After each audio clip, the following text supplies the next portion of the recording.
Hello everyone, घटना चक्र हिंदी में आप सभी को स्वागत करती हूँ। छार उठाए ली एक मुट्ठी, छार उठाए ली एक मुट्ठी, दिन उड़ाई पृथ्वी झूठी। यह पंक्ति किस ग्रंथ से ली गई है? तो ये पंक्ति जो है ये पद्मावत से ली गई है। मलिक मोहम्मद जैसी कृत पद्मावत से ली गई है। जब अलाउद्दीन की सेना कुंभलनेर के दुर्ग पर आक्रमण करती है तो अलाउद्दीन को केवल निराशा ही हाथ लगती है और वह कह उठता है कि यह संसार झूठा है। किस कवि ने सिर्फ अवधी भाषा में ही रचना की है? तो जैसी जो है वो सिर्फ अवधी भाषा में रचना की है। जैसी की भाषा ठेठ अवधी है और पूर्वी हिंदी के अंतर्गत है, इसलिए जैसी ने अपनी रचनाएं सिर्फ अवधी भाषा में ही की है। जैसी जो है वो भक्ति काल की निर्गुण प्रेम आश्रय शाखा के कवि है। चित्रावली किसकी रचना है? तो चित्रावली जो है ये उस्मान की रचना है। चित्रावली के रचनाकार उस्मान है। उन्होंने इनकी रचना 1613 ईस्वी में की थी। ये गाजीपुर के निवासी थे और चित्रावली में चौपाई का संत, चौपाई की 7 अर्धालियों और चौपाई के 2 चरणों को अर्धानी कहते हैं। चौपाई के 2 चरणों को अर्धाली कहते हैं। के पश्चात एक दोहे का प्रयोग किया गया है। शेख नबी की रचना ज्ञानदीप है। शेख नबी की रचना जो है वो ज्ञानदीप है। हिंदू मग पर पाँव न राखेऊँ, काजो बहुते हिंदी बाखेऊँ। यह पंक्ति किस रचना और रचनाकार से संबंधित है? तो ये नूर मोहम्मद अनुराग बांसुरी से संबंधित है। नेक्स्ट क्वेश्चंस देखते हैं। नूर मोहम्मद दिल्ली के बादशाह मोहम्मद शाह के समकालीन थे और सबरहद नामक स्थान के रहने वाले थे, जो जौनपुर आजमगढ़ की सरहद पर है। इन्होंने 1157 हिजरी संवत 1801 में इंद्रावती नामक एक सुंदर आख्यान काव्य लिखा, जिसमें कालिंजर के राजकुमार और राजकुंवर जो है वो आगमपुर की राजकुमारी इंद्रावती की प्रेम कहानी है।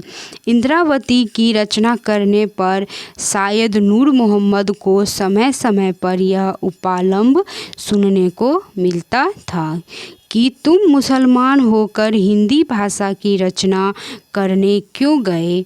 इसी से अनुराग बांसुरी के आरंभ में इन्हें यह सफाई देने की ज़रूरत पड़ी। हिंदू मग पर पाँव न राखेऊँ, काजो बहुते हिंदू बाखेऊँ। अन्य महत्वपूर्ण तथ्य।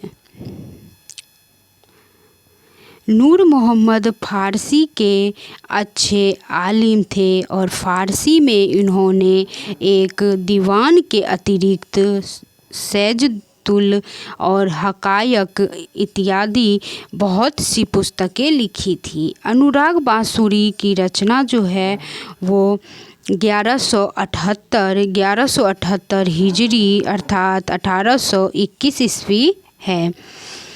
हिंदी भाषा में रचना करने पर किस सूफी कवि को मुसलमानों का उपालंब सुनने को मिला था? तो नूर मोहम्मद को मिला था। सूफी काव्य परंपरा का एक ग्रंथ है इंद्रावती। इसके रचनाकार थे कौन? तो नूर मोहम्मद। राम भक्ति काव्य धारा। राम भक्ति काव्य धारा के जो है वो स्वामी अग्रदास किस काव्य धारा के कवि हैं?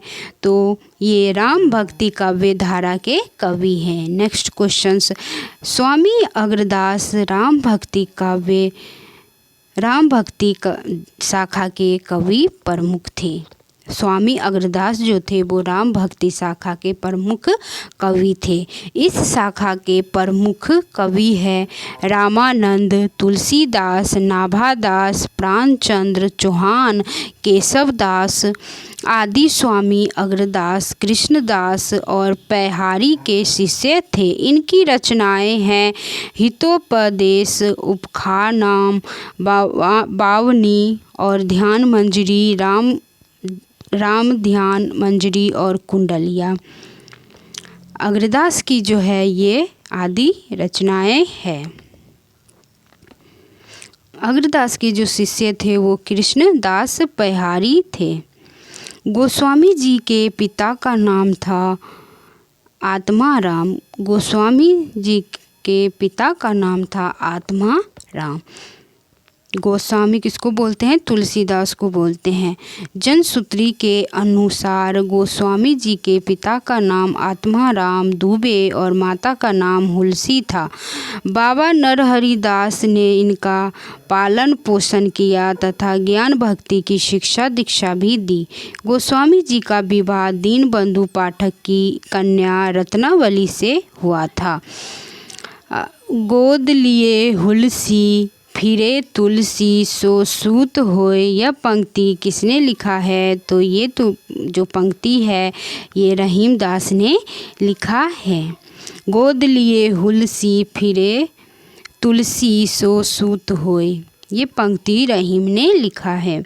हिंदू अवतार पुरुषों के प्रति रहीमदास जी बहुत आदर की भावना रखते थे, इसलिए तुलसीदास और रहीम जी के बीच परस्पर अवतारवाद पर भी चर्चा होती रहती थी। दोनों के बीच पत्र व्यवहार भी होता रहता था। एक समय एक ब्राह्मण अपनी कन्या के विवाह हेतु धन की याचना करने गोस्वामी तुलसीदास जी के पास आया। उन्होंने दोहे की एक पंक्ति लिखकर उसके हाथ रहीम के पास भिजवा दिया। सुरतिये नरतिये नागतिये या चाहत सब कोई। रहीम ने ब्राह्मण को वांछित धन दिया और दोहे की पूर्ति कर उसे वापस तुलसीदास के पास भेज दिया, जो इस प्रकार है। गोद लिए हुलसी फिरे तुलसी सो सूत होई। गोद लिए हुलसी फिरे तुलसी सो सूत होए, यह पंक्ति किस लेखक का है? तो ये रहीमदास का है। नेक्स्ट क्वेश्चंस देखते हैं। तुलसी की भक्ति का स्वरूप क्या था? तुलसी की भक्ति का स्वरूप जो था वो दास्य था। तुलसी की भक्ति दास्य भाव से ओतप्रोत है। यही कारण है कि तुलसी राम के सम्मुख विनम्र रहे हैं। अवधी भाषा के सर्वाधिक लोकप्रिय महाकाव्य का नाम है रामचरितमानस। रामचरितमानस जो है वो अवधी भाषा का सर्वाधिक लोकप्रिय महाकाव्य है। यह राम कथा पर आधारित है, जिसकी रचना काशी, चित्रकूट और अयोध्या में हुई। इसकी रचना संवतः 1931 से 1574 ईस्वी में तुलसीदास ने की। इसे पूर्ण होने में लगभग 2 वर्ष 7 माह 26 दिन लगा। अन्य महत्वपूर्ण तथ्य, रामचरितमानस दोहा चौपाई शैली में लिखा गया महाकाव्य है, जिसमें 7 कांड है और फर्स्ट है बाल कांड, सेकंड है अयोध्या कांड, थर्ड है अरण्य कांड और फोर्थ है किष्किंधा कांड और 5 है सुंदर कांड, 6 है लंका कांड और 7 है उत्तर कांड। रामचरितमानस किस भाषा में लिखी गई है? तो ये अवधी भाषा में लिखी गई है। राम कथा पर आधारित जो है तुलसीदास के महाकाव्य का क्या नाम है? तो रामचरितमानस है। रामचरितमानस की भाषा है तो अवधी है। रामचरितमानस का भाषा क्या है? अवधी है। गोस्वामी तुलसीदास ने रामचरितमानस की रचना किस संवत में की थी? तो 1631 संवत में की थी। रामचरितमानस में कुल कितने कांड है? तो 7 कांड है। रामचरितमानस में कुल कितने कांड है? तो रामचरितमानस में कुल 7 कांड है। रामचरितमानस में विभत्स रस का प्रयोग किस कांडों में मिलता है? तो ये अरण्य कांड और लंका कांड में मिलता है। रामचरितमानस के अरण्य कांड में करुण और विभत्स एवं लंका कांड में वीर और भयानक और विभत्स रस का प्रयोग मिलता है।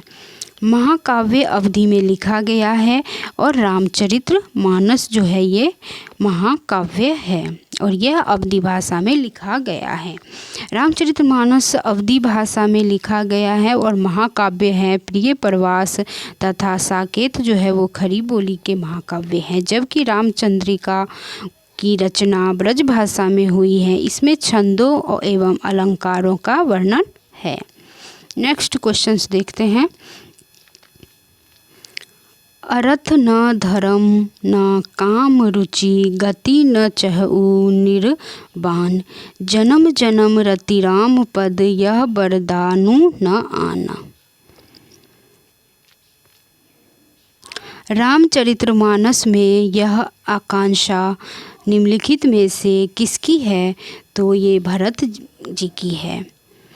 उपयुक्त पंक्तियों तुलसीदास कृत रामचरितमानस के अयोध्या कांड से उद्गृत है और इन पंक्तियों के माध्यम से भरत कहते हैं कि मुझे न अर्थ की रुचि और इच्छा है और न धर्म की और न काम की और न मैं मोक्ष की चाहता हूँ।